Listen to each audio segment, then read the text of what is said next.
In the heart of West Africa, there rose a kingdom unlike any other. The Kingdom of Benin, a land of artistry, order, and might.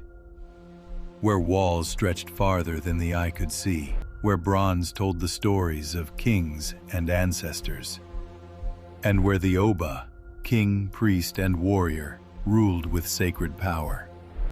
Far across the seas, in the year 1485, the Portuguese set sail. Hungry for gold, for trade, for discovery. They braved the raging Atlantic storms. Waves towered, thunder cracked, and still they pressed forward. Until, at last, their ships reached the shores of Benin.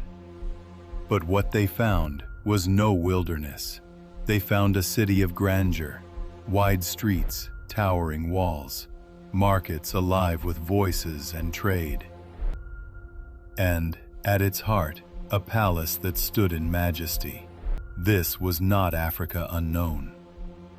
This was a civilization of power and pride. In the great hall of the palace, the Oba sat upon his coral and ivory throne, his presence commanding, his frame powerful. Around him stood his chiefs, draped in coral regalia, keepers of tradition and authority. Before him, the strangers from the sea bent low. They carried gifts of bronze and gold, cloth of colors unseen, and weapons that spat fire and smoke.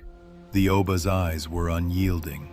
The chiefs whispered among themselves, and in that silence, a moment of history was born. A pact was made. Benin would trade ivory, pepper, and palm oil. The Portuguese brought copper, brass, firearms, and cloth. From the brass bracelets, called manillas, Benin's master craftsmen created wonders, the world-renowned Benin bronzes. Each casting, a memory, each sculpture, a story, frozen in time. In the reign of Oba Ozolua, this alliance grew stronger.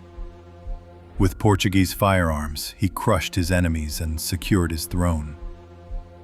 Missionaries arrived, preaching their foreign faith. For a time, their words found ears.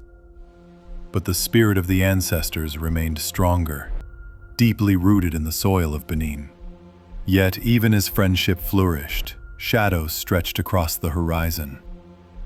Europe's hunger changed. No longer satisfied with pepper and ivory, they demanded people, slaves. At first, Benin resisted. The Oba held to dignity. But the tide of history was shifting. The Atlantic world was being built on chains, and Africa's kingdoms would face storms unlike any before.